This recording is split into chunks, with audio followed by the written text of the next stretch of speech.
الله العلي العظيم. أعوذ بالله من الشيطان اللعين الرجيم. بسم الله الرحمن الرحيم. الحمد لله رب العالمين، والحمد لله الذي نور قلوبنا بمحبة علوية، والحمد لله الذي جعلنا من المتمسكين بولاية المرتضوية، والحمد لله الذي فرض مودته على العربية والعجمية وعلى مبلغ رسالاته الإلهية سيدنا ومولانا ومولى الثقلين جد الحسن والحسين أبي القاسم مصطفى محمد. اللهم صل على محمد وآل محمد. اللهم صل وسلم وزد وبارك على صاحب الدعوة النبوية والصولة الحيدرية والعصمة الفاطمية والحلم الحسنية والشجاعة الحسينية والعبادة السجادية والمآثر الباقرية والآثار الجعفرية والعلوم الكاظمية والحجج الرضوية والجود التقوية والنقابة النقوية والهيبة العسكرية والغيبة الإلهية الحجة القائمية صلوات الله وسلامه عليه.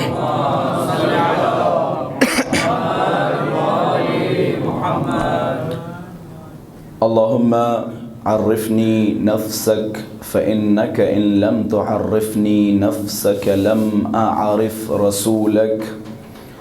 اللهم عرفني رسولك فإنك إن لم تعرفني رسولك لم أعرف حجتك.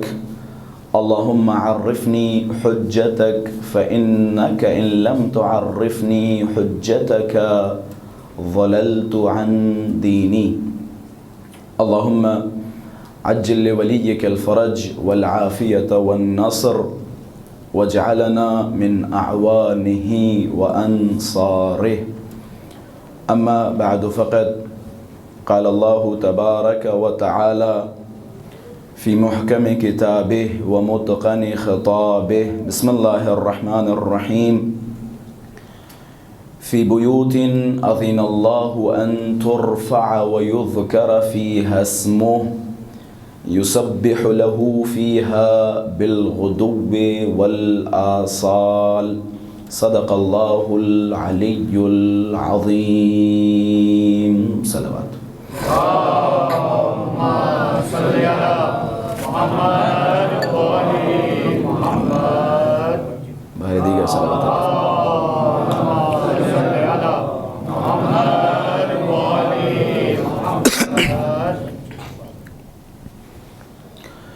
وجود ذی‌الجود نازنین حضرت حجت عجل اللہ تعالی فرجہ الشریف کی سلامتی، مولا کے ظہور میں تعجیل، علماء کرام، مراجعین عظام، شیعیان حیدر صفدر اور تمام مؤمنین جہان، آپ سب اپنی سلامتی، اہل خانہ کی سلامتی اور تمام عتبات کی حفاظت و سلامتی کے لیے بآواز بلند صلوات ہدیہ فرمائیں. اللهم صل على محمد. موضوع ہے انبیاء اور اہل بیت. اس سے پہلے انبیاء علیہم السلام کی بہت ساری صفات بیان کی گئیں جو صفات اہل بیت اطہار میں بطور اتم پائی جاتی ہیں. انبیاء علیہم السلام کو اگر اللہ تبارک و تعالی نے علم دیا، اگر اس علم کو دیکھنا چاہتے ہو تو اہل بیت اطہار کی ازواج کی طرف نظر ڈالو. انبیاء علیہم السلام نے اگر راہ خدا میں مشقتیں اٹھائیں، قربانیاں دیں، ان قربانیوں کو دیکھنا چاہتے ہو تو اہل بیت اطہار کی ازواج کی طرف نظر ڈالو، جہاں ساری قربانیاں، ساری مشقتیں، سارے مصائب اور ساری مصیبتیں ایک طرف، وہاں امام حسین کی روز عاشوراء کی مصیبت ایک طرف۔ تمام انبیاء کی مصیبتوں کو اور مشقتوں کو اگر جمع کیا جائے تب بھی امام حسین کی ایک دن کی مصیبت کی برابری نہیں کی جا سکتی۔ میں کہتا ہوں وہ ایک دن چھوڑیے جناب والا، وہ جو ایک لمحے کے لیے امام حسین تک کو تنہا اکیلے ذوالجناح پہ سوار ہونے سے پہلے فنظر یمیناً و شمالا، ایک مرتبہ دائیں طرف دیکھا، بائیں طرف دیکھا اور آواز دی، این العباس، این علی اکبر، این القاسم، کہاں ہے قاسم، کہاں ہے عباس، کہاں ہے علی اکبر، میں نے تمہیں سوار کیا تھا، بڑے اہتمام کے ساتھ سوار کیا تھا، تمہاری پشت پہ ہاتھ رکھا تھا، تمہارے سر پہ دست شفقت رکھا تھا۔ امام حسین کی یہ جو مظلومیت ایک لمحے کے لیے تھی، اس ایک لمحے کی مظلومیت کا مقابلہ تمام انبیاء کی مصیبتوں سے کیا جائے نا تو تمام انبیاء کی مصیبتیں امام حسین کی اس ایک لمحہ کی مصیبت کے مقابلے میں چھوٹی ہیں۔ انبیاء کو مارا گیا، انبیاء کو کاٹا گیا، لیکن امام حسین کی مصیبت کی برابری نہیں کر سکتے۔ جناب خضر، حضرت موسیٰ ایک دریا کے کنارے تشریف فرما ہے، علم حضرت خضر کی طرف قرآن مجید میں بھی اشارہ ہوا ہے، وَعَلَّمْنَاهُ مِن لَدُنَّا عِلْمًا، ہم نے خضر کو اپنی جانب سے علم عطا فرمایا۔ اس سے پہلے کہ میں اس بحث میں جاؤں، جناب خضر کی بعض صفات آپ حضرات کی خدمت میں بیان کروں اور انشاءاللہ لطف اندوز ہوں گے، کیونکہ خضر وہ نبی ہیں کہ جن کے بارے میں حضرات معصومین علیہم السلام فرماتے ہیں، یؤنس بہ قائمنا، حضرت خضر وہ ذات ہے کہ جن کے ذریعے ہمارے قائم اپنی تنہائی دور کرتے ہیں۔ اللہ نے حضرت خضر کو اسی لیے زندہ رکھا تاکہ وہ حضرت مہدی کے اکیلے پن کو دور کریں۔ یہ ظاہراً امام رضا علیہ السلام سے جملات ہیں، تنہائی کو دور کرنے کے لیے ہم نے خضر کو زندہ رکھا۔ حضرت خضر اور اہل بیت اطہار کا بڑا گہرا رشتہ ہے۔ اس سے پہلے کہ میں اہل بیت اطہار کی بعض شخصیات سے حضرت خضر کا تذکرہ کروں، ایک نقطے کی طرف اشارہ کرتا چلوں۔ یہاں جو کچھ بحث ہوئی، جو کچھ گفتگو ہوئی، وہ اماموں کے مقابلے میں ہوئی۔ جب بھی ہم نے انبیاء کا تذکرہ کیا، اس کے مد مقابل اماموں کا تذکرہ کر کے ہم نے بتایا کہ جناب والا یہ فضیلت، یہ صفات اور یہ کمال اہل بیت اطہار میں بے طریق اتم پایا جاتا ہے۔ اگر اس فضیلت کی کوئی معراج ہے تو وہ معراج اہل بیت اطہار میں پائی جاتی ہے۔ میں کہتا ہوں جناب والا اماموں کا تذکرہ چھوڑیے، اماموں کا تذکرہ چھوڑیے۔ کل کیا پرسوں کی مجلس میں جو میں نے انتہا کی تھی، تمام کرنے سے پہلے، مصائب سے پہلے، جناب زینب علیہ مقام کا صبر اور انبیاء علیہم السلام کا صبر، اس موضوع پر ایک مختصر گفتگو آپ حضرات کی خدمت میں رکھی تھی، لیکن وہیں میں نے ایک اشارہ اور بھی کیا تھا۔ دو صفات ہیں کہ جن کے ذریعے پہچانا جاتا ہے کہ جناب والا عصمت کس معیار کی ہوتی ہے، دو صفات کے ذریعے، ایک ہے صبر اور ایک ہے علم۔ جناب زینب سلام اللہ علیہا کا صبر آپ نے ملاحظہ کر لیا، بحث ہے انبیاء اور اہل بیت، ظاہر سی بات ہے جناب زینب سلام اللہ علیہا اہل بیت کا حصہ ہیں، اس میں کوئی شک نہیں، اہل بیت کا حصہ ہیں انبیاء اور اہل بیت۔ صبر جناب زینب پر گفتگو ہوتے ہوتے انبیاء کے تمام صبروں کو بیان کیا گیا، پھر صبر زینبی کو بیان کیا گیا۔ خلاصہ یہ تھا کہ جہاں انبیاء کا صبر ختم ہوتا ہے وہاں زینب کا صبر شروع ہوتا ہے۔ ہو گئی جناب والا صبر پہ گفتگو۔ زیارت جناب زینب علیہ مقام میں اگر آپ جائیں تو ایک جملہ ہے، لقد عجبت من صبرک ملائکۃ السماء، ہے زینب دنیا صبر پہ گفتگو کر رہی ہے، ایوب کا صبر بیان کر رہی ہے، جناب والا اصبر الصابرین، ایوب چھوڑیے، آپ کا صبر وہ صبر ہے کہ جسے ملائکہ دیکھ کر حیرت میں پڑے ہوئے ہیں، تعجب میں پڑے ہوئے ہیں زینب کا صبر دیکھ کر، صبر زینبی بیان ہو گیا۔ دوسرا ہے علم کہ جس کے ذریعے عصمت کا اندازہ لگایا جاتا ہے کہ کون کتنا بڑا معصوم اور پاک و پاکیزہ ہے، کتنی بڑی شخصیت کس کی ہے، علم کے ذریعے پتہ لگائی جاتی ہے۔ اما چھوڑیے عصمت کی بات، چھوڑیے، اللہ نے چھوٹے چھوٹے معاملات میں بھی علم کو مقدم رکھا ہے۔ اگر یہاں 10 لوگ ہیں تو 10 لوگوں میں اس کا احترام زیادہ کیا جاتا ہے جس کے پاس ان 10 لوگوں میں زیادہ علم ہو، اللہ نے اسے معیار بنایا ہے۔ قل هل يستوي الذين يعلمون والذين لا يعلمون، وہ جو جانتے ہیں اور وہ جو نہیں جانتے وہ برابر نہیں ہو سکتے۔ ٹھیک ہے جناب والا، یہ انسانوں میں اللہ نے علم کو معیار بنایا۔ میں گفتگو کرنے جا رہا ہوں علم انبیاء اور علم جناب زینب علیہ مقام، یہیں سے انشاءاللہ اپنی بحث کا آغاز کر رہا ہوں۔ اللہ تبارک و تعالی نے جب آدم کو پیدا کیا، پیدا کرنے کے بعد کچھ اسماء رکھے، وعلم آدم الاسماء كلها ثم عرضهم على الملائكة فقال انبئوني باسماء هؤلاء ان کنتم صادقین۔ اللہ نے کچھ اسماء رکھے، ہر جگہ اللہ نے علم کو معیار بنایا۔ اب یہاں پہ روک کے نقطہ کہتا چلوں جناب والا، وہ اللہ جو ایک عالم و جاہل کو برابر ہونے دینا پسند نہ کرتا ہو، کیسے ممکن ہے کہ ایک پڑھی لکھی امت پر کسی جاہل کو امام منتخب کر دے؟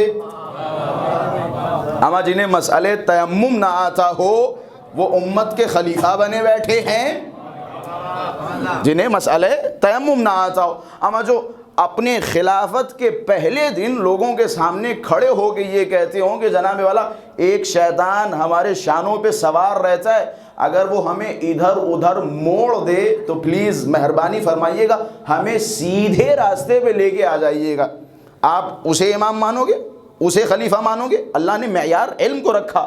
اللہ نے آدم کے سامنے اور ملائکہ کے سامنے کچھ اسماء پیش کیے، وہ الگ بات ہے، اہل بیت اطہار فرماتے ہیں وہ اسماء جو آدم اور ملائکہ کی خدمت میں پیش کیے گئے وہ کوئی اور اسماء نہیں تھے بلکہ ہمارے نام تھے، ہمارے بارے میں پوچھا گیا، ہمارے بارے میں پوچھا گیا، جناب بسم اللہ بتاؤ ان اسماء کے بارے میں۔ ملائکہ نے فوراً ہاتھوں کو کھڑا کر دیا، سبحانک لا علم لنا الا ما علمتنا، اے میرے پروردگارہ ہمیں تو بس اتنا ہی معلوم ہے جتنا تو نے ہمیں سکھایا۔ خاص توجہات، موضوع کی طرف جا رہا ہوں۔ آج میں نے وہ جو مقدمہ آپ حضرات کی خدمت میں رکھتا تھا اس مقدمے کو بھی ختم کر دیا، کیونکہ جو موضوع ہے اس پہ بطریق احسن خوب گفتگو نہیں ہو پا رہی، ہر روز بہت سارا مواد اور بہت سارا میٹر رہ جاتا تھا، تو میں نے شروع سے آپ حضرات کی خدمت میں موضوع پیش کر دیا۔ اللہ تبارک و تعالی نے جب ان کے سامنے اسماء رکھے تو ملائکہ نے ہاتھوں کو اٹھا لیا کہ اے میرے پروردگارہ ہم ان اسماء کے بارے میں نہیں جانتے۔ ٹھیک ہے جناب والا، ملائکہ نے بتا دیا کہ ہم نہیں جانتے، جناب آدم نے ان اسماء کے بارے میں بتا دیا۔ اللہ نے کیا فرمایا؟ اسجدوا لہ، آدم کو سجدہ کرو۔ آدم کو سجدہ علم کی بنیاد پر اللہ تبارک و تعالی نے کروایا، ملائکہ سے کہا کہ آدم کو سجدہ کرو۔ ٹھیک ہے جناب والا، یہاں تک میرے ساتھ ہیں؟ آدم کو سجدہ کروایا، اللہ نے یہاں معیار کس چیز کو بنایا؟ علم کو۔ اچھا جناب، یہ ہو گئے علم، یہ ہو گئے علم۔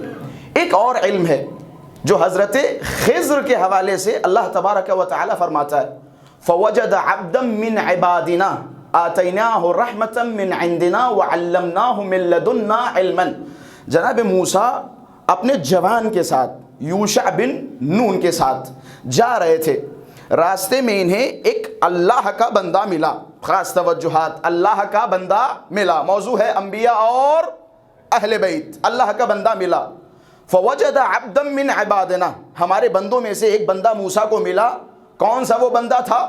آتیناہ رحمتا من عندنا، کہ جسے ہم نے اپنی طرف سے رحمتیں دی تھیں، اس کے پاس ڈھیر ساری رحمتیں تھیں۔ وَعَلَّمْنَاهُ مِن لَدُنَّا عِلْمًا، اور اسے ہم نے اپنی جانب سے علم عطا کیا تھا۔ اس علم کو علماء فرماتے ہیں اس علم کو نام دیتے ہیں علم لدنی. خاص توجہات، اس علم کو کہا جاتا ہے علم لدنی. وہ سارے علوم کے جن پہ گفتگو ہوئی وہ سارے علوم ایک طرف، یہ علم سب سے اہم ہے جو ڈائریکٹ اور مستقیم خدا کی طرف سے آئے، کوئی بیچ میں وسیلہ نہ بنے، کوئی بیچ میں ذریعہ نہ بنے. اسے کون سا علم کہا جاتا ہے؟ علم لدنی. اللہ نے خضر کے بارے میں کیا فرمایا؟ خضر کو ہم نے اپنی جانب سے علم عطا کیا تھا. علم ایسا تھا کہ جناب موسیٰ جب جناب خضر کے ساتھ چلنے لگے تو جناب موسیٰ کو پہلے ہی سمجھا دیا انک لن تستطیع معی صبرا. اے موسیٰ تم چل تو رہے ہو لیکن اللہ نے جو علوم مجھے دیے ہیں شاید تم وہ برداشت نہ کر سکو، شاید تم وہ برداشت نہ کر سکو.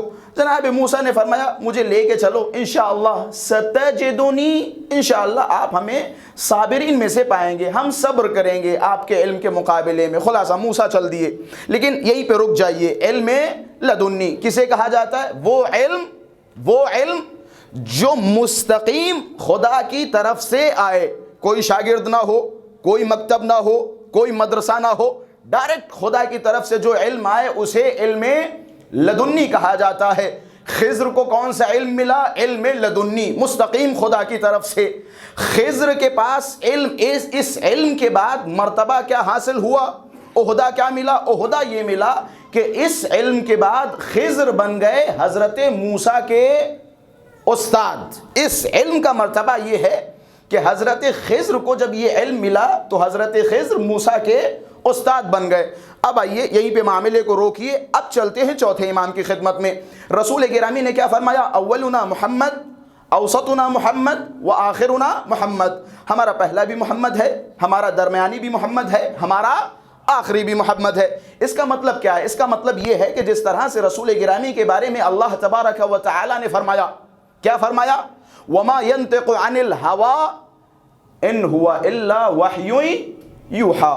رسول جو کلام فرماتے ہیں وہ اپنی جیب سے نہیں فرماتے، اپنی طرف سے نہیں بولتے، بلکہ وہ بولتے ہیں جو اللہ کی طرف سے وحی ہو وہ کلام کرتے. رسول گرامی نے بتا دیا ہمارا پہلا بھی محمد ہے، درمیانی بھی محمد ہے، آخری بھی محمد ہے. یعنی پہلا اگر کلام کرے تو وہ اس کی جیب سے کلام نہیں ہوگا بلکہ اللہ کی طرف سے کلام ہوگا. درمیانی اگر کلام کرے تو کلام اس کا نہیں بلکہ اللہ کا کلام ہوگا. اگر آخری حجت آ کے کلام کرے تو کلام اس کا نہیں بلکہ اللہ کا کلام ہوگا. اب آئیے چوتھے امام کی خدمت میں. میں آپ مقابلہ کر رہا امیر المؤمنین سے انبیاء کا، ذرا آؤ علی کی بیٹی کا علم دیکھو، علی کی بیٹی کا علم دیکھو. امام سجاد فرما رہے ہیں اپنی پھوپھی زینب کی طرف خطاب کرتے ہوئے، انت بحمد اللہ عالمۃ غیر معلمہ وفہمۃ غیر مفہمہ. آپ الحمدللہ ایک ایسی عالمہ ہیں کہ جس کا کوئی معلم نہیں ہے. آپ ایک ایسی سمجھدار ہیں کہ جس نے سمجھ کو کسی سے سیکھا نہیں ہے. یعنی کیا؟ یعنی زینب کے پاس جو علم ہے وہی علم ہے جو حضرت خضر کو عطا ہوا. علم لدنی جناب زینب اولیاء مقام کے پاس ہے. اچھا جناب ٹھیک ہے، یہ حدیث مشہور و معروف ہے، ہمیشہ ہمارے سامنے آتی رہتی ہے. اب آئیے تھوڑا سا میرا ساتھ دیجئے، لے کے چلتا ہوں ایک اور وادی میں. موسیٰ جناب خضر کے ساتھ چل دیے. اسے پہلے میں ایک جملہ بیان کرتا چلوں. کم علم اپنے سے زیادہ علم والے کے ساتھ چل نہیں پاتا ہے. توجہات ہیں؟ کم علم اپنے سے زیادہ علم رکھنے والے کے ساتھ بڑی مشکل سے چل پاتا ہے. وہی ہوا کچھ حضرت خضر اور حضرت موسیٰ کے درمیان. حضرت موسیٰ نے اصرار کیا کہ جناب مجھے اپنے ساتھ لے کے چلیے. قال له موسیٰ، موسیٰ نے جناب خضر سے کہا کہ مجھے اپنے ساتھ رکھیے، وہ علوم جو اللہ تبارک و تعالی نے آپ کو دیے وہ علوم ہمیں سکھائیے.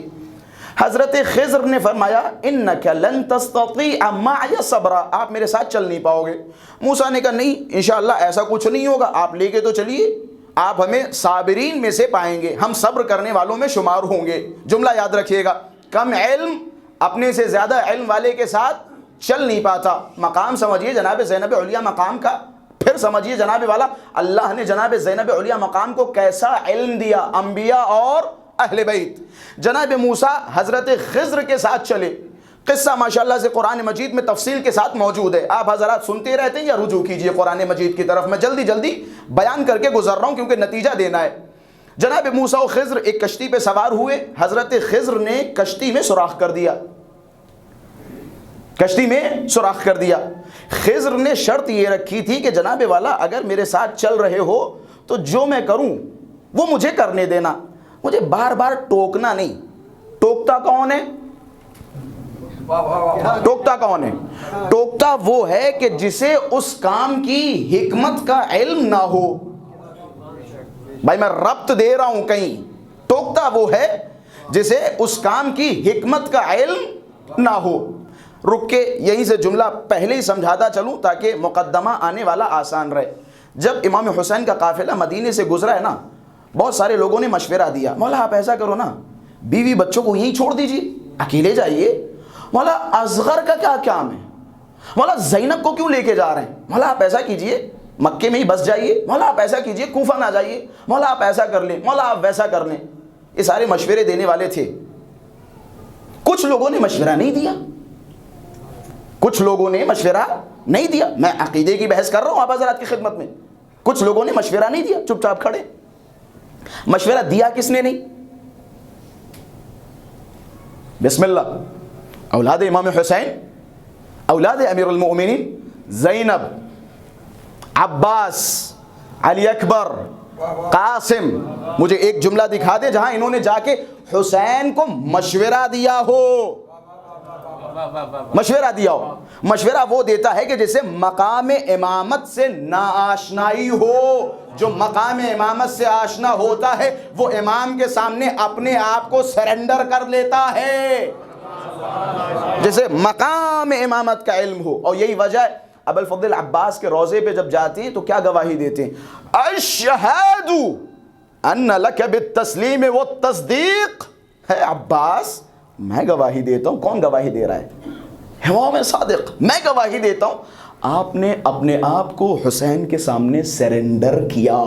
یہ عباس کی سب سے بڑی فضیلت ہے, سب سے بڑی فضیلت ہے.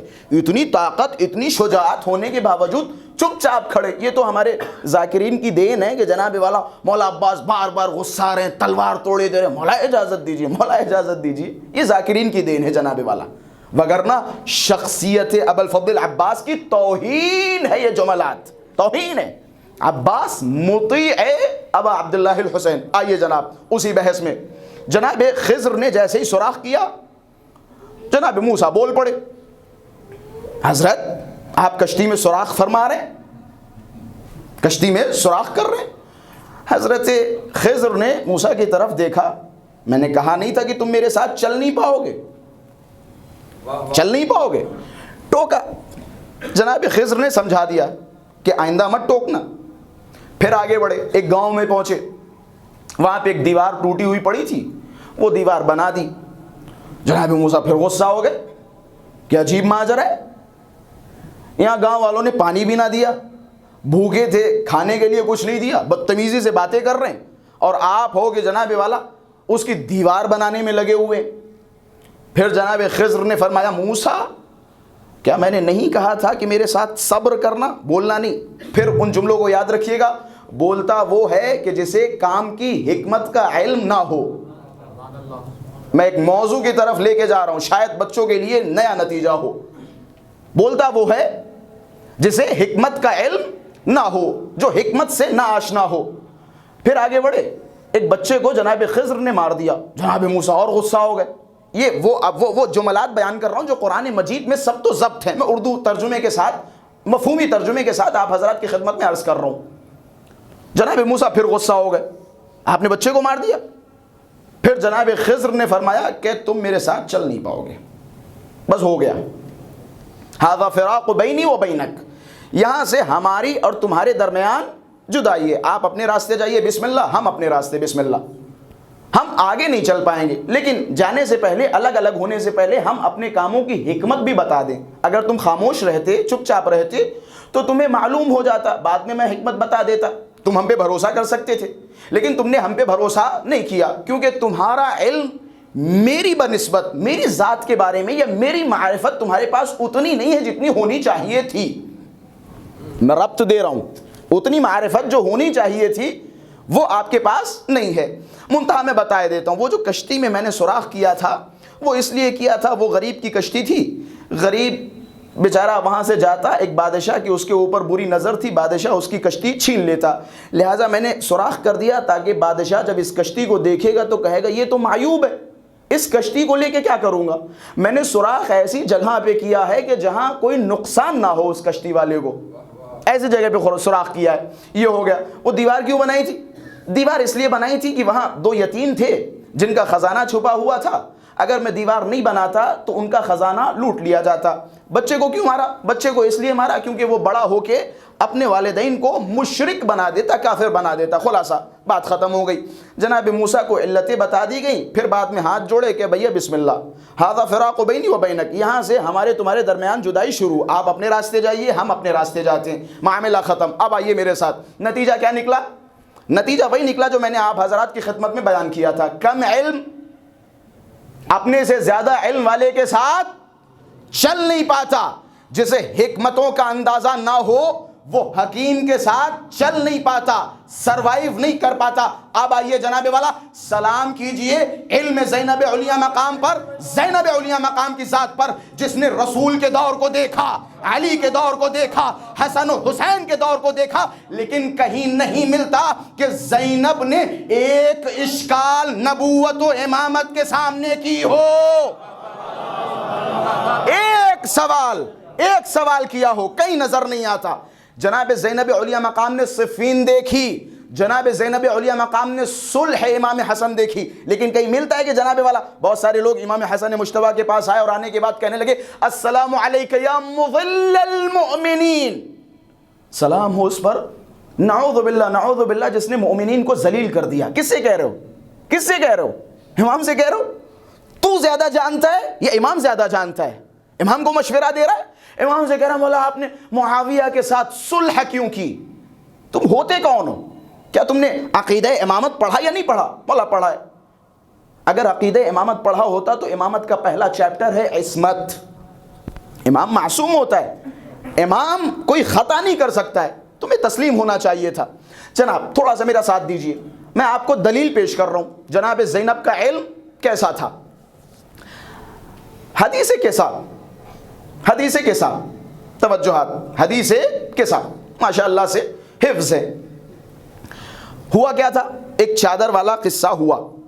رسول گرامی اپنی بیٹی کے گھر آئے اور آنے کے بعد کہنے لگے اے میری بیٹی انی اجد فی بدنی ضعفا, اے میری بیٹی میں اپنے بدن میں کمزوری محسوس کر رہا ہوں. میں ہاتھوں کو جوڑوں گا یا رسول اللہ, کمزوری محسوس فرما رہے ہیں, طبیب کے پاس جائیے. میں مرکزیت سمجھانے کی کوشش بھی کر رہا ہوں. انی اجد فی بدنی ضعفا, میں اپنے بدن میں ضعف محسوس کر رہا ہوں. یا رسول اللہ اگر آپ اپنے بدن میں کمزوری محسوس فرما رہے ہیں تو جائیے طبیب کے پاس. فاطمہ کی چادر میں آنے کی کیا ضرورت؟ رسول بتانا چاہ رہے ہیں کہ جب بھی نبوت و امامت کمزوری محسوس کرے تو شفا فاطمہ کی چادر سے ملتی ہے.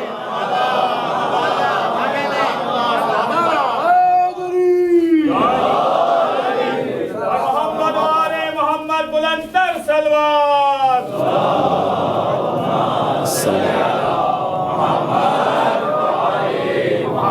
بس میں جلدی باتوں کو سمیٹ رہا ہوں. جب بھی نبوت و امامت کمزوری محسوس کرے تو شفا فاطمہ کی چادر سے ملتی ہے. اچھا جناب والا, چادر والا قصہ ہوا, زینب تھی یا نہیں تھی؟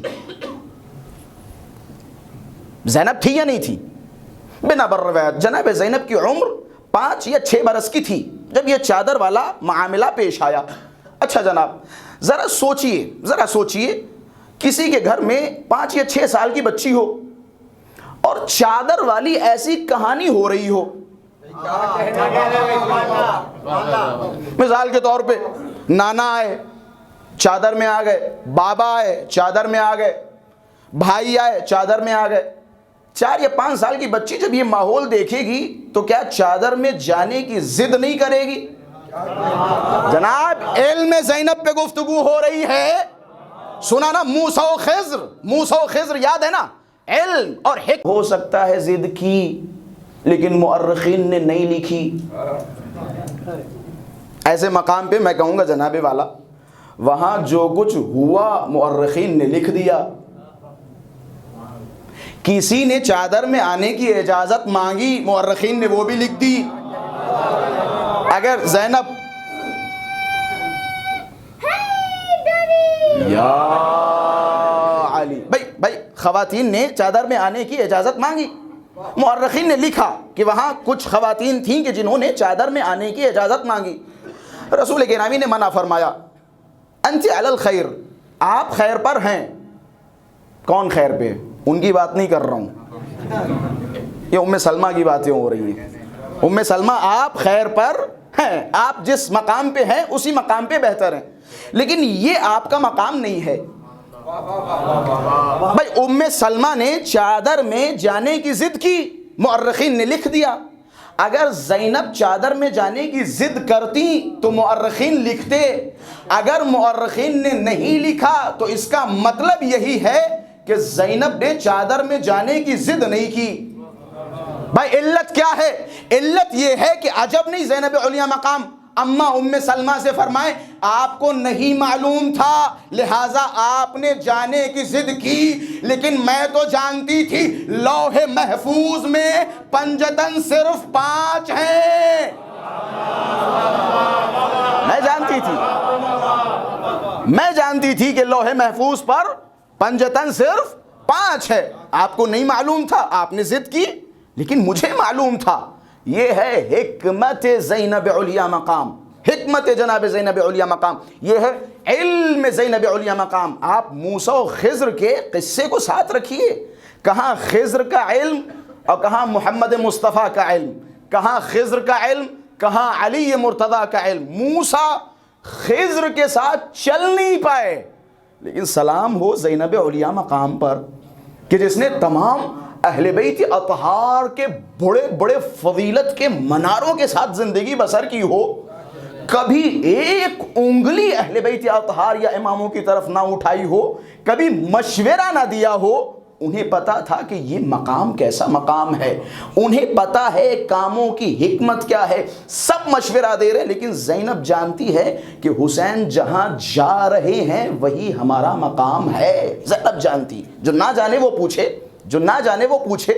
کہاں علم خضر، جناب خضر و موسیٰ ایک دریا کے کنارے بیٹھے تھے، جناب موسیٰ بڑی تعریفیں کر رہے تھے، حضرت آپ کا علم بڑا بلند و بالا ہے، آپ کے پاس بڑا ڈھیر سارا علم ہے۔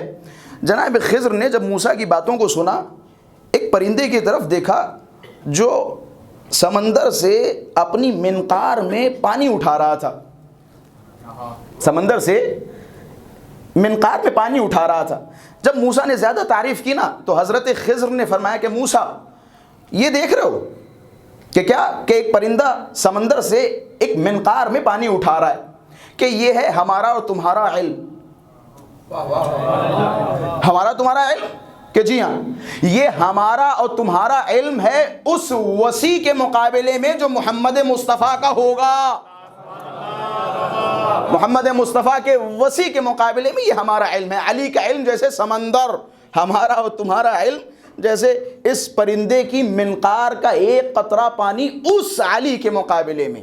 یہ ہے خضر اور یہ ہے اہل بیت اطہار کی ازواج۔ اچھا جناب، اللہ نے جناب خضر کو زندہ رکھا۔ کیوں زندہ رکھا؟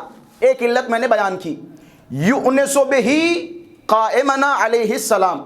اللہ تبارک و تعالی نے خضر کو اس لیے زندہ رکھا تاکہ وہ ہمارے قائم کے اکیلے پن کو دور کرے۔ اللہ نے جناب خضر کو آب حیات عطا کیا، اس آب حیات کے ذریعے طولانی عمر دی، لمبی زندگی دی۔ جناب خضر اب تک زندہ ہیں، اور جب حضرت حجت کا ظہور ہوگا تو جناب خضر حضرت حجت کے ساتھ آئیں گے، حضرت حجت کے پیچھے کھڑے ہو کے ان کی امامت میں نماز ادا کریں گے۔ اچھا جناب، اللہ نے حضرت خضر کو زندہ رکھا. کیوں زندہ رکھا؟ تاکہ کوئی حضرت مہدی کے زندہ رہنے پر انگلی نہ اٹھا سکے. کوئی حضرت حجت کے زندہ رہنے پر انگلی نہ اٹھا سکے. ٹھیک ہے جناب والا. حضرت خضر کا اہل بیت اطہار سے تعلق. حضرت خضر، امام رضا علیہ السلام فرماتے جب آپ عرفات میں جاتے ہو، عرفات میں شیعیان حیدر صفدر دعا کے لیے ہاتھ بلند کرتے ہیں. جب دعائیں کرتے ہیں تو حضرت خضر کھڑے ہو کے آمین کہا کرتے ہیں. حضرت خضر شیعوں کے گھروں میں آتے ہیں، شیعوں کو سلام کرتے ہیں. روایات ہیں حضرت خضر، باقاعدہ روایت ہے 8ویں امام سے، جب بھی حضرت خضر کا تذکرہ ہوتا ہے تو حضرت خضر اس محفل و مجلس میں آ جاتے ہیں. اب ظاہر سی بات ہے یہاں حضرت خضر کا تذکرہ ہو رہا ہے، یقیناً حضرت خضر یہی کہیں بیٹھے ہوں گے. لہٰذا جب بھی ہم صلوات پڑھیں تو حضرت خضر کو بھی تصور میں رکھیں، کیونکہ حضرت خضر ہر امام کے پاس آئے اور ہر امام کے پاس آنے کے بعد باتیں کی، یہاں تک کہ شیعوں کے پاس جا جا کے ان کے مسائل حل کیے. شیخ عباس قمی نے ایک روایت بیان کی. اعمش کہتا ہے مدینے میں ایک خاتون تھی جو سبیل پہ کھڑے ہو کے پانی پلایا کرتی تھی. وہ جو باہر ہمارے برادران کھڑے ہو کے زوار ابا عبداللہ الحسین کو پانی پلا رہے ہیں نا، وہ اپنی عظمت کو سمجھے. ایک خاتون سبیل پہ کھڑے ہو کے پانی پلایا کرتی تھی اور کہا کرتی تھی اشربو حبا لعلی ابن ابی طالب، آؤ بسم اللہ علی کی محبت میں پانی پیو. اعمش کہتے ہیں میں مدینے گیا، میں نے اس خاتون کی آواز سنی، میں دوڑتا ہوا پہنچا. ظاہر سی بات ہے جب علی کی محبت میں خیرات بٹ رہی ہو بھائی، وہاں اگر ہم نہ لیں تو کون لے گا. ہم نے پانی پیا، پانی پی کے میں وہاں سے چلا گیا کہ اسی خاتون کو میں نے مکہ میں دیکھا. موضوع ہے انبیاء اور اہل بیت. اسی خاتون کو مکہ میں دیکھا. مکہ میں بھی وہ یہی کام کر رہی تھی، پانی پلا رہی تھی، لیکن اس کی زبان پر الفاظ بدل گئے. پہلے کیا کہا کرتی تھی؟ اشربو حبا لعلی ابن ابی طالب، علی کی محبت میں آؤ اور پانی پیو. اب کہہ رہی ہے اشربو فی حب من رد اللہ علی بصری. خاتون نابینا تھی، یہ خاتون نابینا تھی. جب پانی پلا رہی تھی مدینہ میں، اس کی آنکھیں نہیں تھی، یہ دیکھ نہیں پاتی تھی. وہاں چیخ رہی تھی اور چلا رہی تھی کہ علی کی محبت میں آؤ پانی پیو. لیکن کہتے ہیں اسی خاتون کو میں نے مکہ میں دیکھا، وہ وہاں جب پانی پلا رہی ہے تو کہہ رہی ہے اشربو فی حب من رد اللہ علی بصری، آؤ ذرا اس کی محبت میں پانی پیو کہ جس کی وجہ سے اللہ نے میری آنکھوں کو پلٹا دیا. بھائی انبیاء کا تذکرہ کر رہا ہوں، انبیاء اور اہل بیت، بلکہ یہاں پہ میں الفاظ بدلوں، انبیاء اور علی کے شیعہ. انبیاء اور علی کے شیعہ، آؤ اس کی محبت میں پانی پیو کہ جس کی وجہ سے اللہ نے میری آنکھوں کو پلٹا دیا. اعمش کہتا ہے میں پریشان و حیران ہو گیا. میں نے کہا کیا ہوا خاتون، تم وہی ہو نا جو مدینے میں پانی پلایا کرتی تھی؟ کہ جی میں وہی ہوں. کہ تمہاری آنکھیں کیسے پلٹ آئیں؟ تم تو دیکھنے لگی، بینا ہو گئی، ذرا بتاؤ قصہ کیا ہے. خاتون کہنے لگی میں مدینے میں پانی پلایا کرتی تھی، ایک ضعیف میری سبیل پہ آیا، اس نے مجھ سے پانی مانگا، میں نے اسے پانی دیا. توجہات، جیسے ہی میں نے اسے پانی دیا اس نے پانی پیا اور مجھ سے سوال کیا انت من محبت علی ابن ابی طالب، کیا تو علی کی چاہنے والی ہے؟ جملے دیکھیے، کیا تو علی کی چاہنے والی ہے؟ میں نے فوراً اس بزرگ سے کہا نعم، میں علی کی چاہنے والی ہوں. اس نے جیسے ہی سنا دونوں ہاتھوں کو بلند کیا اور بلند کرنے کے بعد فرمایا اللہم ان کانت صادقتا فرد علیہا بصرہا، اے میرے پروردگارہ اگر یہ سچی ہے تو اس کی آنکھیں اسے پلٹا دے. اگر یہ سچی ہے تو اس کی آنکھیں اسے پلٹا دے. اعمش کہتا ہے اس خاتون نے مجھے بتایا کہ جیسے ہی اس بزرگ نے ہاتھوں کو نیچے کیا میں نے دیکھا فوراً میری آنکھیں پلٹ آئیں. میں دیکھنے لگی، میں چیزوں کو محسوس کرنے لگی، میں پریشان ہو گئی، حیران ہو گئی. پھر میں نے اس کی شکل دیکھی، کیا نورانی چہرہ تھا، ہاتھوں میں عصا تھا، سن رسیدہ تھا، بزرگ تھا. میں نے سوال کیا ذرا بتاؤ تو صحیح آپ ہیں کون؟ بھائی جیسے ہی سوال کیا آواز آئی انا الخضر، میں خضر ہوں جسے موسیٰ کی استادی کا شرف حاصل ہے. انا من شیعت علی ابن ابی طالب، میں علی کے شیعوں میں سے ہوں.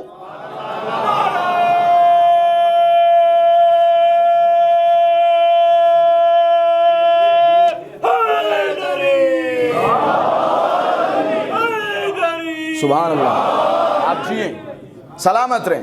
انا الخضر، میں خضر ہوں. وانا من شیعت علی ابن ابی طالب، میں علی کے شیعوں میں سے ہوں. علی کے شیعوں میں سے ہوں. یہ کس کا فخر تھا؟ موسیٰ کا. امام صادق علیہ السلام فرماتے ان الخضر علیہ السلام کان نبیا مرسلا. جناب خضر، خود دیکھیں جناب خضر کے کیا فضائل ہیں، کیا کمالات ہیں. یہ چھٹے امام فرما رہے ہیں ان الخضر کان نبیا مرسلا بعث اللہ الی قومہ. جناب خضر نبی تھے، مرسل تھے. اللہ تبارک و تعالی نے انہیں ایک قوم کی طرف بھیجا. فدعاہم الی توحید اللہ و اقرار الرسل و قبول کتبہم. جناب خضر کو اللہ نے بھیجا تاکہ لوگوں کو، قوم والوں کو اللہ کی توحید کی طرف دعوت دیں، رسول کے اقرار کی طرف دعوت دے کہ جناب والا انبیاء جو گزرے ان کی نبوت کا اقرار کرو، آسمانی جو کتب نازل ہوئیں ان کتب کا اقرار کرو. یہ کام تھا جناب خضر کا.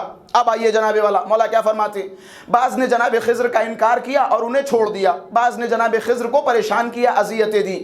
وَكَانَ مِنْ آيَاتِهِ أَنَّهُ مَا جَلَسَ عَلَىٰ أَرْضٍ بَيْضَاءٍ إِلَّا أَخْضَرَتْ. سبحان اللہ. مولا فضائل بیان کر رہے ہیں کہ جناب خضر کا کمال یہ تھا، اللہ کی نشانیوں میں سے ایک نشانی یہ تھی کہ جناب خضر جس سفید زمین پر، یا اپنے الفاظ میں کہوں جس بنجر زمین پہ بیٹھتے تھے وہ بنجر زمین ہری بھری ہو جاتی تھی. یہ جناب خضر کے فضائل بیان کر رہے ہیں. جس بنجر زمین پر بیٹھتے تھے وہ ہری بھری ہو جاتی تھی. یہ ایک اور روایت میں ہے ما جلس علی خشبۃ یابسہ، کسی سوکھی لکڑی پہ نہیں بیٹھتے تھے مگر یہ کہ جیسے ہی اس لکڑی پہ بیٹھتے تھے فوراً وہ لکڑی ہری بھری ہو جاتی تھی. یہ کس کا مرتبہ ہے؟ جناب خضر کا. اچھا جناب، فسمی ذالک خضرا، اسی وجہ سے جناب خضر کو خضر کہا گیا. یہ میں نے بتا دیا تاکہ ذہنوں میں رہے کہ جناب خضر کو اللہ نے کیا مقام عطا فرمایا. اللہ نے اپنی جانب سے علم دیا، اللہ نے مختلف معجزات دیے، اللہ نے طولانی عمر دی، اللہ نے ہر نبی کے پاس جناب خضر کو بھیجا. جو جو نبی اکیلا پن محسوس کرتا تھا جناب خضر اس کے پاس جاتے تھے. جناب یوسف کنویں میں ہیں، خضر آئے تاکہ یوسف کا اکیلا پن دور کر سکے. اسی طرح امام زمانہ جب غیبت کبریٰ میں ہوں گے تو حضرت خضر امام زمانہ کی تنہائی کو دور کریں گے. اب یہاں سے توجہات. میں نے کہا تھا نا حضرت خضر کا اور اہل بیت اطہار کا گہرا تعلق. کتنا گہرا تعلق؟ کہتے ہیں حضرت خضر ہر امام کے پاس آیا کرتے تھے، امام کی خدمت میں بیٹھتے تھے، سلام و جواب ہوا کرتا تھا، امام سے احوال پرسی کیا کرتے تھے. ایک دن مسجد میں رسول خدا تشریف فرما تھے، حضرت امیر بھی تشریف فرما تھے. جناب خضر آ گئے. آنے کے بعد مولا امیر کی خدمت میں سلام کیا، السلام علی رابع الخلیفہ، سلام ہو چوتھے خلیفہ پر. گھبرانا نہیں ہے، سلام ہو چوتھے خلیفہ پر. جناب کیا فرما رہے؟ جی صحیح فرما رہے. یہ کہنے کے بعد جناب خضر مسکرائے، رسول گرامی کی طرف دیکھا، الیس کذالک یا رسول اللہ، کیا میں نے صحیح نہیں فرمایا؟ علی چوتھے خلیفہ ہیں، کیا میں نے صحیح نہیں فرمایا؟ رسول گرامی نے فرمایا خضر آپ نے صحیح فرمایا، علی چوتھے خلیفہ ہیں. پتہ نہیں بعض مسلمانوں کو اتنی سی کلپ سے کتنا سکون ملے گا.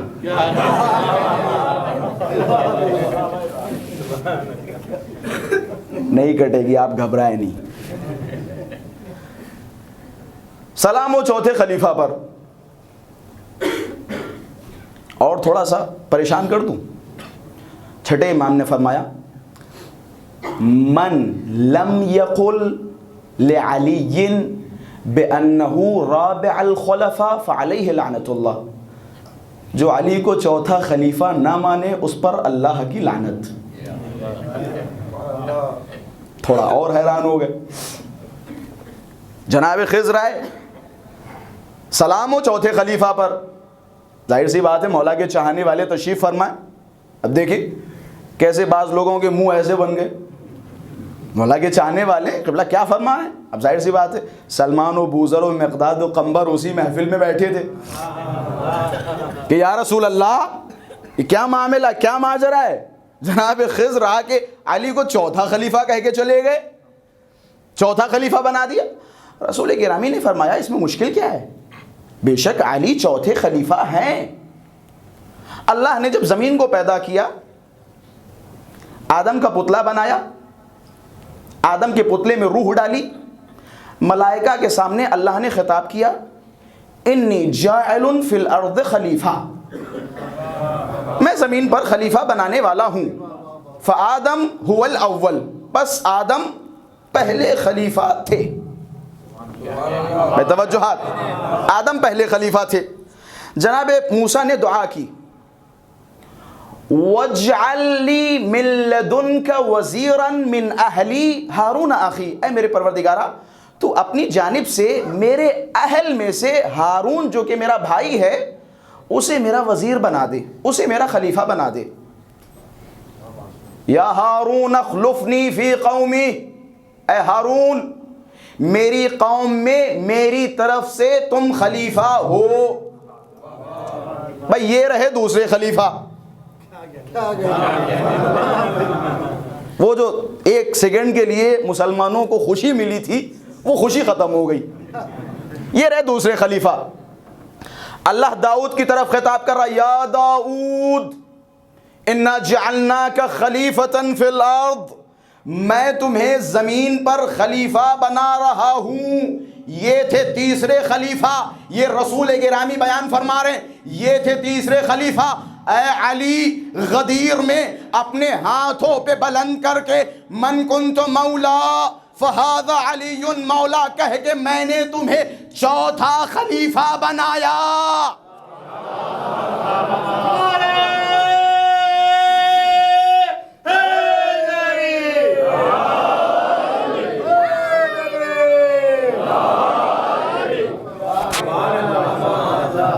چوتھے خلیفہ علی, چوتھے خلیفہ. میں نے تمہیں من کنت مولاہ فہذا علی مولا کے نعرے سے چوتھا خلیفہ بنایا. بسم اللہ. علی آپ کو پتہ ہے جس طریقے سے جناب خضر کی آیات میں سے کیا تھا, نشانیوں میں سے کیا تھا, مولا نے کیا فرمایا وَكَانَ مِنْ آيَاتِهِ إِنَّهُ مَا جَلَسَ عَلَىٰ أَرْضٍ بَيْضَىٰ, کسی خشک زمین پر نہیں بیٹھتے تھے مگر یہ کہ وہ سرسبز ہو جاتی تھی. علی اسی طرح سے تمہاری خلافت پہ دلیل پتہ ہے کیا ہے؟ تمہاری خلافت پر دلیل یہ ہے کہ میں نے تمہیں سورہ براءت کی تلاوت کے لیے مشرکین کے درمیان بھیجا. یہ دلیل ہے. اچھا جناب صعصع بن سوحان کا نام سنا ہے؟ مولا کی جلیل القدر صحابی. 21 رمضان کو یا 20 رمضان کو جناب صعصع بن سوحان مولا امیر کی خدمت میں آئے. یہ دیکھیں علی کی خلافت پہ دلیل ہے کہ رسول گرامی نے سورہ براءت پہنچانے کے لیے علی کو چنا. اچھا نہ صرف یہ کہ چنا, تاریخ داں تشریف فرمائے, نہ صرف یہ کہ چنا بلکہ پہلے کسی کو ذلیل کیا بعد میں علی کو بھیجا. پہلے کسی کو ذلیل کیا. یہ ذلیل کیوں کیا؟ یہ ذلیل کیوں؟ جناب حکمت ہے. رسول گرامی کا کوئی کام بغیر حکمت نہیں ہوتا. حکمت ہے, حکمت ہے تاکہ کل کو کوئی کہہ نہ سکے کہ اگر فلاں کو بھی بھیجتے تو فلاں بھی پہنچا دیتے. یہ رسول گرامی نے بھیج کے واپس کیا اور بتا دیا کہ جناب والا یہ اس کام کے اہل نہیں ہیں. اما جو ایک سورہ نہ پہنچا سکے وہ امت کو جنت کہاں سے پہنچائے گا؟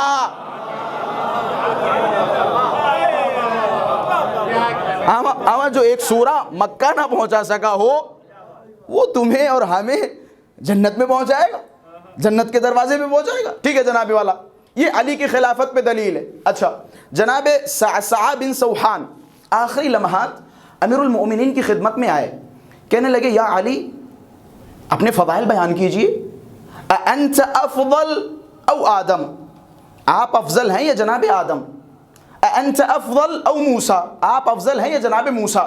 میں ان سارے جملات کو ختم کر کے بس ایک جملہ, کیونکہ میں نے دلیل دی ہے کہ علی کی امامت پر دلیل ہے کہ علی ابن ابی طالب نے سورہ براءت مشرکین مکہ کے درمیان تلاوت فرمایا. اچھا جناب, صعصعہ بن سوحان نے جب امیر المؤمنین سے سوال کیا کہ مولا آپ اپنے فضائل بیان کیجئے, یہ مولا کا تواضع تھا, ان کے ساری تھی. مولا نے فرمایا صعصعہ اگر میں اپنے منہ سے اپنے فضائل بیان کروں تو علی کی ذات یہ تمام چیزوں کو پسند نہیں کرتی. اچھا دیکھیں یہاں پہ قابل غور ہے, میں اس سے پہلے بھی یہ جملات بیان کر چکا ہوں کہ اہل بیت اطہار صحابی جس طرح سے ہوتا تھا اس سے اس کی معرفت کے مطابق گفتگو فرماتے تھے. صعصعہ بہت اونچے لیول کے صحابی ہیں جناب امیر کائنات کی نظر میں, تو لہٰذا ان کے سامنے مولا تواضع انکساری کر رہے ہیں, لیکن بہت ساروں کے سامنے جانتے کہ ان کی معرفت اس لیول کی نہیں ہے, لہٰذا وہاں پہ یہ چیزیں نہیں ہیں. خلاصہ صعصعہ کی طرف خطاب کیا کہ صعصعہ میں خود فضائل بیان کروں یہ مجھے پسند نہیں ہے, تم پوچھتے جاؤ جواب میں دے دوں گا. سارے انبیاء کے نام لیتے گئے, علی ابن ابی طالب جواب دیتے گئے, آخر میں پہنچے اس نقطے پر مولا انت افضل او موسیٰ, آپ افضل ہیں یا موسیٰ؟ مولا نے کہا میں, کہ میں, دلیل چاہیے. میں نے کل میرے خیال سے اشارہ کیا تھا, رجلان یقتتلان ھذا من شیعتہ وھذا من عدوہ, دو لوگوں میں لڑائی ہو رہی تھی. موسیٰ رات کے اندھیرے میں پہنچے, ھذا من شیعتہ, یہ موسیٰ کے شیعوں میں سے تھا, موسیٰ کی پارٹی کا آدمی تھا, دوسرا مخالف تھا. جناب موسیٰ نے فوکزہ موسیٰ فقضى علیہ, جناب موسیٰ آگے بڑھے, جناب موسیٰ نے ایک گھوسا مارا, پھٹ سے وہیں گرا اور مر گیا. مخالف کو جناب موسیٰ نے ایک گھوسے میں مار دیا. اچھا جناب, مارا ایک بندے کو تھا, توجہات, مارا ایک بندے کو تھا. اللہ نے موسیٰ کی طرف خطاب کیا کہ موسیٰ جاؤ فرعون کی طرف, فرعون سے لڑنے. فرعون زمین پر بڑا فساد پھیلا رہا ہے, فرعون کا مقابلہ کرو جا کے. موسیٰ کہہ رہے ہیں پروردگارا انی قتلت منہم نفسا فاخاف ان یقتلون, اے میرے رب میں نے ایک آدمی کو مار دیا تھا. سبحان اللہ, کیا فضائل علی کے, میں نے ایک آدمی کو مار دیا تھا, اے میرے پروردگارا مجھے ڈر ہے کہیں وہ لوگ مجھے مار نہ دیں. بھائی توجہ, مجھے ڈر ہے کہیں وہ لوگ مجھے مار نہ دیں. میرا مولا فرماتا ہے تمہیں پتہ ہے موسیٰ نے ایک کو مارا تھا, جاتے ہوئے گھبرائے, لیکن جب رسول گرامی نے سورہ براءت میرے ہاتھوں پہ رکھا وہاں بھیجا جہاں کوئی ایسا نہیں تھا مگر یہ کہ کسی کے دادا کو میں نے مارا, کسی کے نانا کو میں نے مارا, کسی کے بچوں کو میں نے مارا. کوئی ایسا نہیں تھا, کوئی ایسا نہیں تھا کہ جن کے اجداد نے علی کی تلوار کا مزہ نہ چکھا ہو. وہاں جا کے خانہ کعبہ کی دیوار پہ بلند ہو کے براءۃ من اللہ, علی ابن ابی طالب نے سورہ براءت کی تلاوت کی, مشرکین سے کھلم کھلا دشمنی کا اعلان کیا علی ابن ابی طالب نے. یہ تھی علی کی شجاعت. اب تم بتاؤ موسیٰ افضل ہیں یا علی؟ اما جس نے ایک آدمی مارا ہو وہ جاتے ہوئے گھبرا رہا ہے, لیکن یہ علی کی شجاعت تھی, علی کی شجاعت تھی. علی نے سب کو مارا, ہر انسان نے, جو بھی دشمن دین تھے, جو بھی دشمن محمد مصطفیٰ تھے, انہوں نے علی کی تلوار کا مزہ چکھا, لیکن علی گھبرائے نہیں, علی گھبرائے نہیں. یہ علی کی شجاعت تھی. اب بس میں یہیں سے اس مظلومیت کی طرف لے جانا چاہتا ہوں. ذرا سوچیں اور تصور کریں, علی جہاں اتنی دشمنیاں تھیں, اتنے لوگوں کو مارا تھا, جب پہنچے گھبرائے نہیں, ڈرے نہیں, علی کے چہرے پر شکن طاری نہیں ہوئی. کچھ مصیبتیں علی کی زندگی میں ایسی آئیں کہ جہاں علی کمزور پڑ گئے. ہر انسان کی ایک کمزوری ہوتی ہے. میں نہیں کہتا ہوں علی ابن ابی طالب کی کوئی کمزوری تھی, لیکن آخر انسان فطرت کے تقاضوں پہ بھی زندگی بسر کرتا ہے. فطرت کا تقاضا یہ ہے کہ جب کسی انسان کا کتنا بڑا مجاہد ہو, کتنا بڑا جری ہو, لیکن جب اس انسان کا جوان اس کی نظروں کے سامنے تڑپ رہا ہو تو فطرت کا تقاضا یہ ہے کہ باپ کا کلیجہ مچل جاتا ہے. اسی طرح امیر المومنین کہیں نہیں ٹوٹے. روایت ہے کہ کسی جنگ میں مولا کے سر پہ ضربت لگی, خون بہہ رہا ہے. گھر پہ آئے, جب حضرت زہرا مولا کے سر پہ مرہم پٹی فرما رہی تھی, حضرت زہرا بلک بلک کے رو رہی ہیں. مولا امیر مسکرانے لگے کہ زہرا آپ اتنا ڈر رہی ہیں, آپ اتنا گھبرا رہی ہیں. وہ ایک ایسا مقام تھا جہاں حضرت زہرا بابا کے پاس گئی کہ بابا مزید علی کو بھیجیے نہیں, علی کی حالت صحیح نہیں ہے. لیکن اس کے باوجود امیر المؤمنین گئے. حضرت نے فرمایا میرے لیے ان زخموں کی کیا حیثیت, یہ زخم معنی نہیں رکھتے, یہ بہت چھوٹے زخم ہیں. ضربت لگی لیکن علی ابن ابی طالب روئے نہیں, پریشان نہیں ہوئے, بچوں کو دیکھتے رہے, وصیتیں کر رہے ہیں, یہ تمہارے حوالے, یہ تمہارے حوالے, یہ تمہارے حوالے. جب سب کو حوالے کر دیا نا, ام البنین تڑپ گئی. اے میرے والی و وارث, آپ نے سب کو سب کے حوالے کر دیا.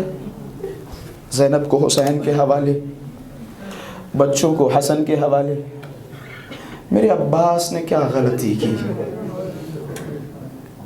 میرے عباس کا کیا قصور ہے, آپ نے میرے عباس کو کسی کے حوالے نہیں کیا.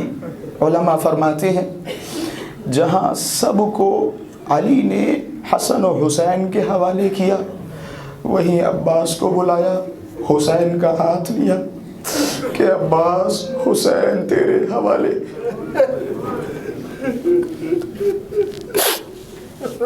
عباس حسین تیرے حوالے. میں جملہ کہہ رہا تھا نا, علی ابن ابی طالب سارے زخموں کے باوجود صبر کرتے رہے. لیکن روایت ہے جیسے ہی علی نے زہرا کی شہادت کی خبر سنی, فغشی علیہ,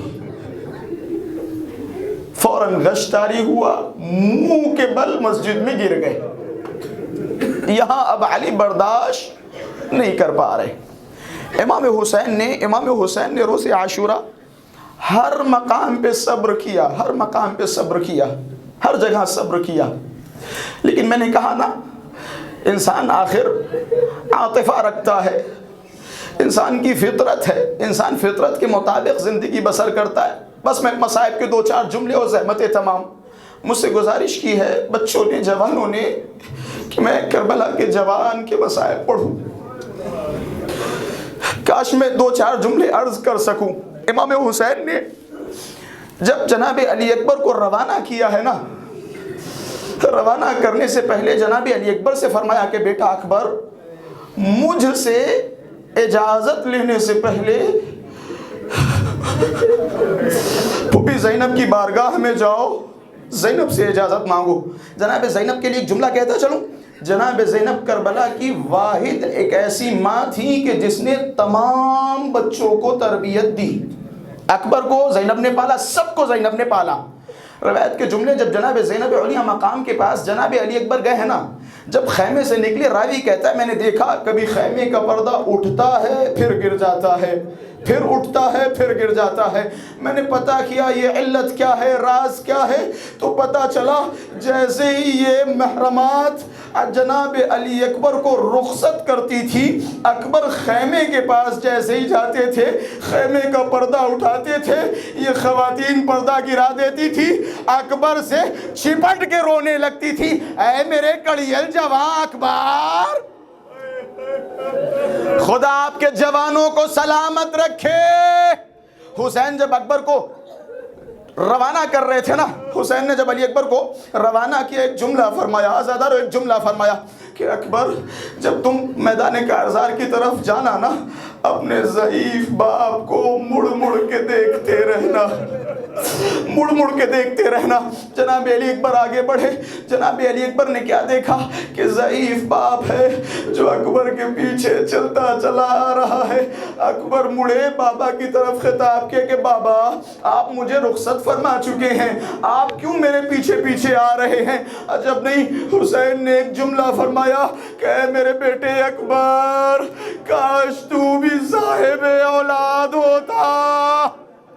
ارے اولاد والو جن کے جوان بیٹے ہیں، ذرا سوچے، تصور کرے جوانی کا غم کیسا ہوتا ہے، جوان کا داغ کیسا ہوتا ہے۔ حسین جانتے ہیں یہی وجہ ہے کہ جب حور کا بیٹا گھوڑے سے زمین پہ میں حسین نے پکڑا کہ حور جوان بیٹا ہے، بوڑھا باپ جوان بیٹے کو تڑپتا دیکھ نہیں سکتا، حور کو روکا۔ حسین دوڑے، حور کے بیٹے کو اپنی آغوش میں لیا، حور کو آنے نہیں دیا، لیکن میں ہاتھوں کو جوڑوں گا، اے میرے مولا آپ نے حور کو نہیں جانے دیا، حور اپنے بیٹے کو تڑپتا دیکھ نہیں پائے گا۔ لیکن تھوڑی دیر کے بعد جب اکبر کے کلیجے میں برچھی کی ہنی ہوگی، اکبر زمین کربلا پر ایڑیاں رگڑ رہا ہوگا، عجب نہیں حسین کلیجے پہ ہاتھ رکھیں گے، برچھی کی ہنی پکڑیں گے۔ اے میرے نجف والے بابا، خیبر اکھاڑنا آسان ہے، لیکن جوان بیٹے کے کلیجے سے برچھی کی ہنی نکالنا اے حسین کی